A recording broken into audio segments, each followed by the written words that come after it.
Alright. Hello everyone, my name is Jesus Garcia. I'm a board certified music therapist. I work at Crestwood Manor in Stockton, California. A little bit of information about Crestwood Manor. It's a non-acute skilled nursing facility for folks who also have an underlying psych diagnosis. And so I've been asked by the Western region of the American Music Therapy Association for students to talk a little bit about starting and growing a music therapy program. So my hope is that I'll be able to share some knowledge, some experience, and some of my trials and errors. And so yeah, the music therapy program at Crestwood Manor began July 2018, but I've been working at Crestwood Manor as an activity assistant since 2015. And in reality, this was basically my foot in the door. And if your situation is similar to mine, it's very important to note that although music and therapy skills are important, we're music therapists, so of course they're very, very important. When you're starting a new program, building genuine relationships with other professionals, in my case, administrators, program directors, the director of nursing, it's important to build genuine relationships with them, and to practice professionalism, because the reality is, people have to want to work with you. And the relationships, well, there has to be a relationship first for anyone to care about anything that you're offering or want to talk about. So yeah, in July 2018, I had an opportunity to start the music therapy program at Crestwood Manor.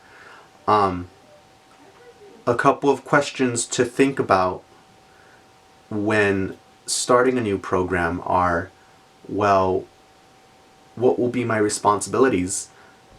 Regardless of whether you're starting a program in a facility or setting that you've never worked at before, or whether you're starting a music therapy program at a facility or setting that you're currently working at, it's important to discuss what your responsibilities are going to be. In my case, so are we making a complete transition to me being a music therapist for the facility, or are you going to have me do the same things that I'm doing already and have me, or allow me, should I say, to do a couple music therapy groups here and there?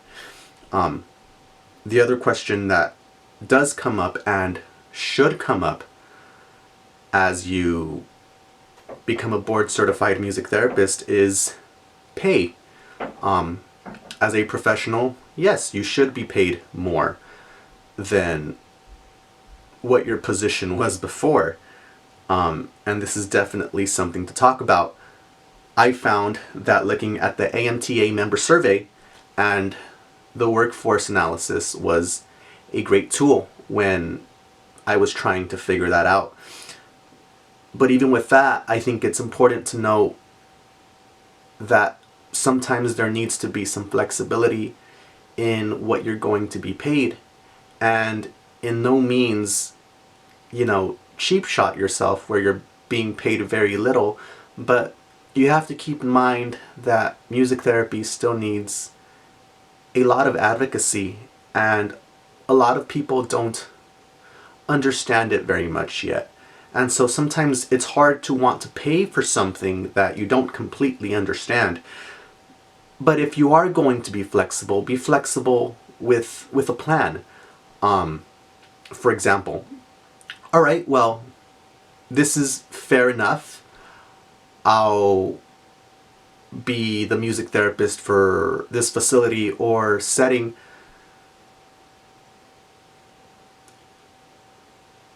but I would like a year from now to renegotiate what I'm being paid based on how the program is doing. And this is definitely something that you should be upfront about with your employers so that they're aware.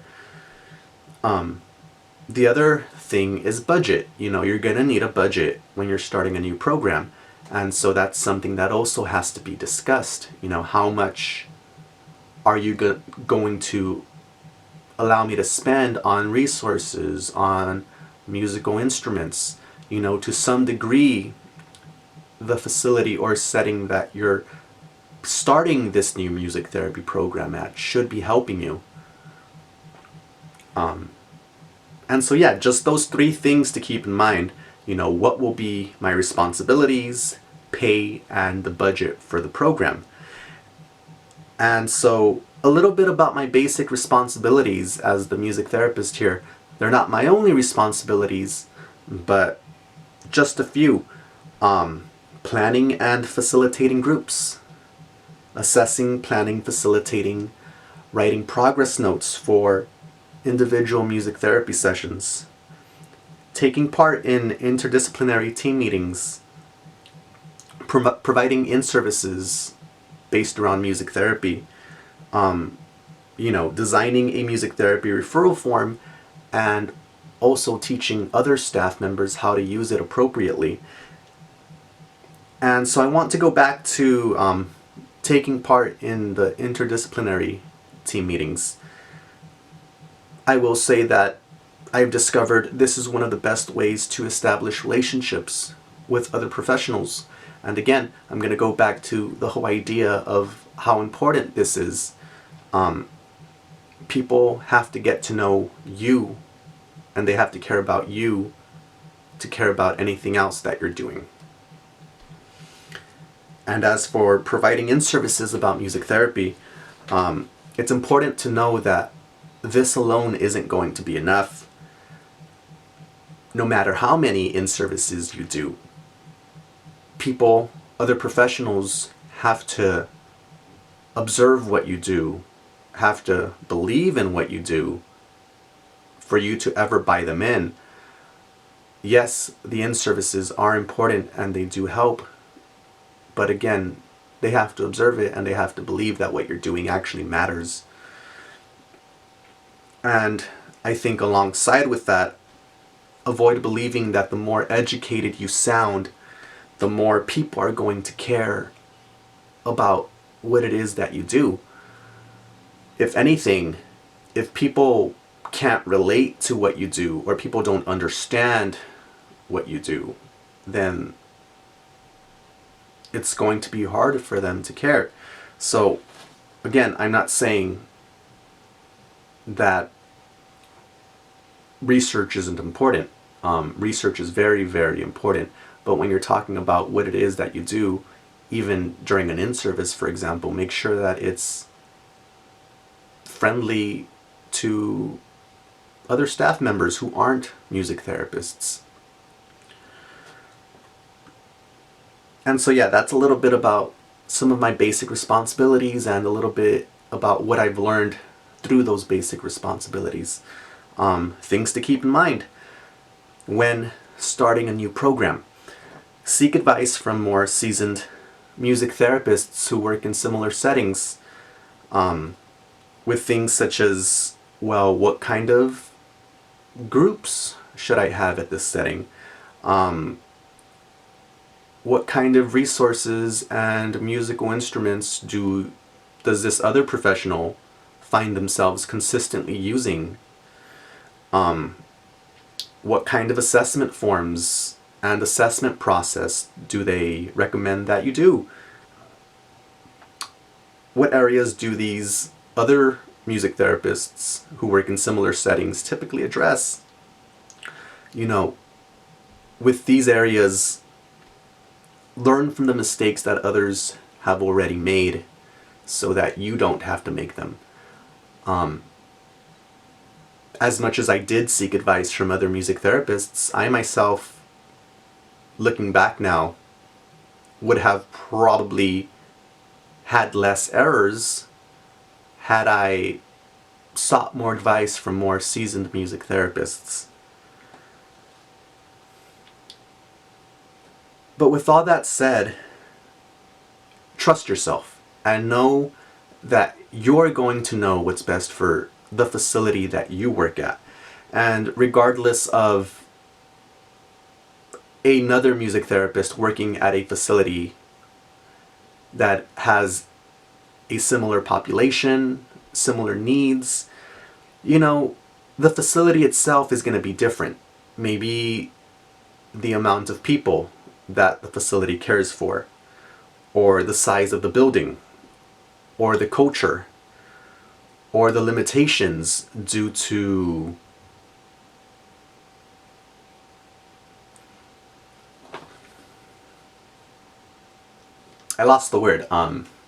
regulations, limitations due to regulations, or just the size of the building.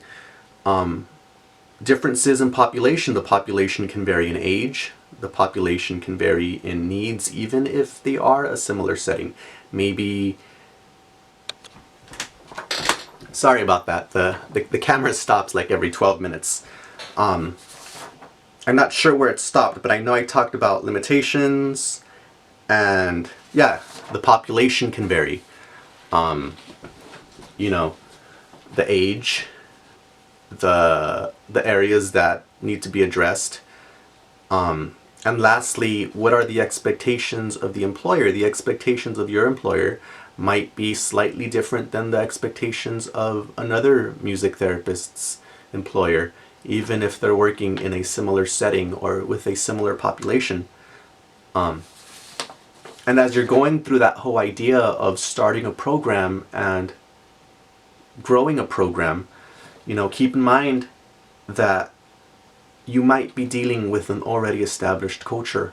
This isn't always the case, but older facilities have a culture, and that's something that needs to be kept in mind, because if there is already an existing culture, there is a possibility that you might experience resistance from other professionals, and that's okay.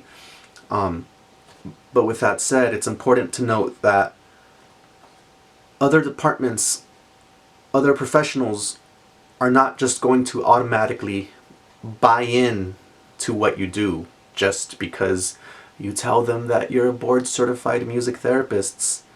And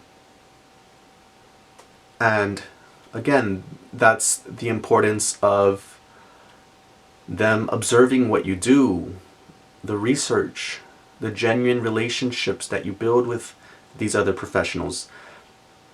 And when you do find yourself in a setting that already has an established culture, just take to heart that it takes someone who absolutely believes in what they're doing to continue to grow the music therapy program without feeling too discouraged.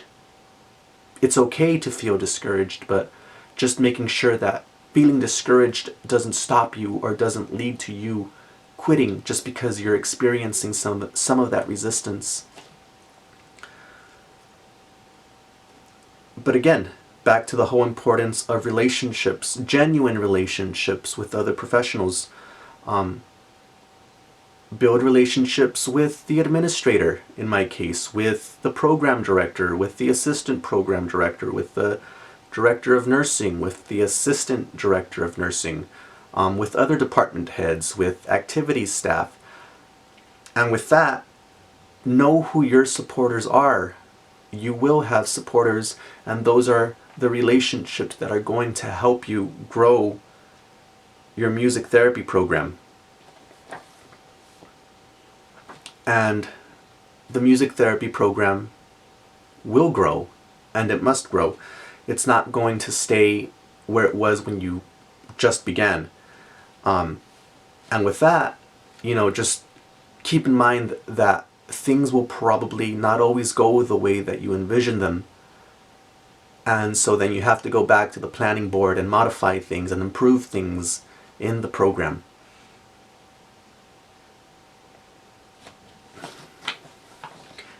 You will change the way the program is run. You will change the way that you present the program. And this is good. The program shouldn't be stagnant. It should be changing, because you as a professional are also maturing. And be sure to share that with your employer when you're just going to start the program.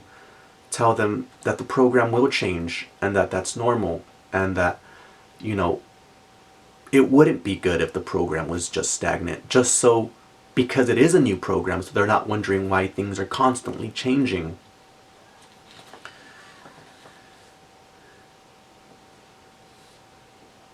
And so yeah, growing the program. Again, I know I must have said it already like 4, 5, 6 times, who knows. But the importance of building those genuine relationships.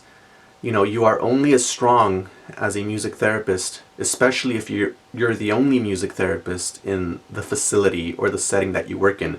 You're only as strong as the other professionals who are supporting you and helping you. And that's why you need to build those relationships. Other professionals have to get to know you first. They have to want to work with you before they're going to start listening to your research, or before they're going to start paying attention to what you're bringing to the table. And so with growing the relationships, to grow the program, stay up with the research. Stay up with the research in music therapy so that you're providing the best treatment possible, and share that treatment with your employers. Keep learning new techniques, learn new songs, try new things, get more education, and learn from other professionals. Advocate. Does your facility or setting have a poster board area?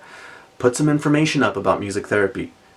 On mine, along with other things, I ended up putting the scope of music therapy. I find that it has a rich amount of information that other people, if they choose to, can read it.